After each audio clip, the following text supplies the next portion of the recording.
اعلیٰ حضرت مجدد دین و ملت مولانا شاہ احمد رضا خان رحمۃ اللہ تعالی علیہ، وہ میرے دادا استاد ہیں۔ مجھ میں اور اعلیٰ حضرت رضی اللہ تعالیٰ عنہ میں 3 طریق ایسے ہیں کہ میں ان کا شاگرد ہوں صرف ایک واسطے کے ساتھ، اعلیٰ حضرت کا شاگرد ہوں ایک واسطے کے ساتھ، یعنی میں کسی ایسے استاذ کا شاگرد ہوں جو براہ راست اعلیٰ حضرت کے شاگرد ہیں، بس۔ درمیان میں اور 2-3 واسطے، زیادہ واسطوں والے طرق بھی ہیں اعلیٰ حضرت تک جو میرے جاتے ہیں۔ علامہ کاظمی شاہ صاحب رحمۃ اللہ علیہ کے طریق سے، حضرت محدث اعظم مولانا سردار احمد صاحب رحمۃ اللہ تعالی علیہ کے طریق سے، وہ واسطے دو ہیں درمیان میں، مگر 3 طریق میرے پاس ایسے ہیں۔ ایک حضرت مولانا ضیاء الدین مدنی رحمۃ اللہ علیہ، میں ان کا شاگرد اور وہ براہ راست اعلیٰ حضرت کے شاگرد اور خلیفہ۔ دوسرا طریق حضرت مولانا ابو البرکات سید احمد قادری رحمۃ اللہ علیہ الوری، حزب العناب والے، مجھے ان سے تلمس 4 سال میں ان سے حدیث سماع کیا، اور وہ براہ راست اعلیٰ حضرت کے شاگرد۔ اور تیسرے حضرت مولانا سید عبد المعبود جیلانی، میرے اساتذہ میں سے، شیوخ میں سے ایک ہیں، ان کی وفات 165 برس کی عمر میں ہوئی، 165 برس کی عمر میں، اور وہ حاجی امداد اللہ مہاجر مکی رحمۃ اللہ علیہ کے شاگرد اور خلیفہ تھے۔ حضرت مولانا سید عبد المعبود جیلانی، یہ مولود مدینہ تھے، مدینہ طیبہ میں ولادت تھی۔ سید عبد المعبود جیلانی یہ براہ راست اعلیٰ حضرت کے شاگرد ہیں، اعلیٰ حضرت کے بھی شاگرد ہیں براہ راست، علامہ فضل حق خیر آبادی کے بھی شاگرد ہیں براہ راست، حضرت پیر پٹھان،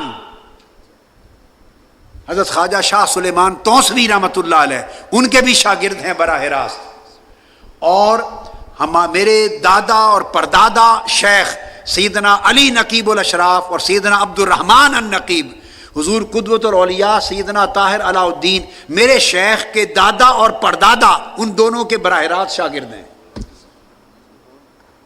سید عبد المعبود جیلانی 165 برس عمر تھی، تو ان سے تلمذ اور سماع کیا میں نے، انہوں نے اعلیٰ حضرت سے سماع کیا۔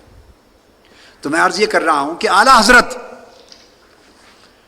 انہوں نے فتاوی رضویہ میں اور مختلف اپنی کتب میں 4000 مقامات پر اپنے سے پہلے فقہا اور ائمہ احناف کے ساتھ فروعات پر اختلاف کیا، علمی 4000 مقامات پر اختلاف کیا،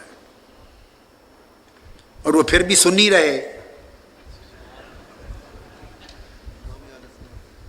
بلکہ امام اہل سنت رہے۔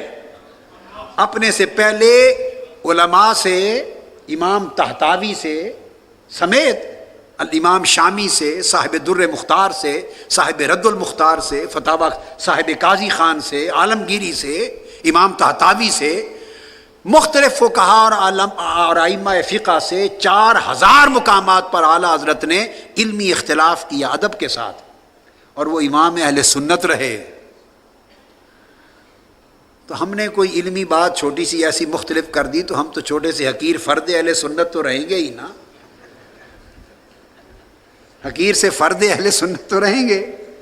یہ بات آپ کو سمجھائی اس لیے ہے، اس میں تفنن طبع بھی ایک پیارا مزاح بھی ہے علمی۔ سمجھانا مقصود یہ ہے کہ جب تک آپ اس کلچر سے، تعصب کے کلچر سے باہر نہیں نکلیں گے، تنگ نظری کے کلچر سے باہر نہیں نکلیں گے، اور علم اور تحقیق کا دروازہ کھلا نہیں رکھیں گے، ادب اور شے ہے، علمی اختلاف اور شے ہے۔ امام احمد بن حنبل کا اختلاف بھی سنو اور ان کا ادب بھی سنو۔ امام احمد بن حنبل کا اختلاف تو یہ کہ مذہب شافعی کے ہوتے ہوئے ایک مستقل مذہب الگ بنا دیا، مستقل فقہی مذہب الگ بنا دیا امام شافعی کے باوجود۔ یہ تو ہے علمی اختلاف کا درجہ، اور ادب کا درجہ کیا ہے؟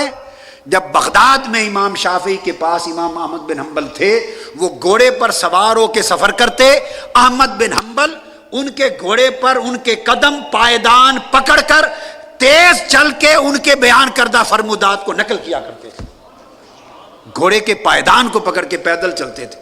یہ ادب تھا، وہ علمی اختلاف تھا. تو علم تب فروغ پاتا ہے، علم تب فروغ بولیے پاتا ہے. طریقت میں اگر نئے راستے بیان کرنا اگر ادب کے خلاف ہوتا تو حضور سیدنا غوث الاعظم رضی اللہ تعالیٰ عنہ کے طریقت بیان ہو جانے کے بعد نہ کئی چشتیت وجود میں آتی، نہ سوروردیت وجود میں آتی، نہ نقشبندیت وجود میں آتی. یہ سب سیدنا غوث الاعظم رضی اللہ تعالیٰ عنہ سے اکتساب فیض کرنے والے ہیں، مگر انہوں نے الگ فروع اور اصول طریقت کے وضع فرمائے اور مذاہب طریقت کے بانی ہوئے. امام مسلم امام بخاری کے شاگرد اختلاف کیا، ان کے ہاتھ پاؤں چومنے کے لیے ان سے مانگتے تھے اجازت اور اختلاف کیا. امام ترمذی نے ان سے اختلاف کیا. الغرض ہر امام اپنے شیخ سے علمی مسائل اور تحقیق میں رائے مختلف رکھتا تھا، مگر ادب اپنی جگہ. ادب اور علمی تحقیق کے اختلاف کا کبھی ٹکراؤ نہیں ہوا. یہ بات بڑی بنیادی اہمیت کی ہے. ہمارے مسلک کو نقصان اس تنگ نظری نے پہنچایا ہے. ہم نے دروازے بند کر دیے ہیں تحقیق کے، اور اگر کوئی تحقیق کرے اور نئی تحقیق کے ساتھ کوئی بات سامنے رکھے تو ہم فوری لٹھ لے کے اس کے پیچھے پڑ جاتے ہیں. تم ان سے بڑے آ گئے ہو، ان سے مختلف بات کر دی، ان سے بڑے آ گئے، ان سے مختلف بات کر دی. کرتے چلے آئے ہیں، اکابر کرتے چلے آئے ہیں. اکابر اساغر 1400 سال کی تاریخ اس سے مملوء ہے، مگر حق انہی کا ہے جو حقدار ہے. ایسا نہیں کہ ہر جاہل قلم اٹھا لے اور اس طرح غلط چیز کرے. دین کا مذاق نہ بنے.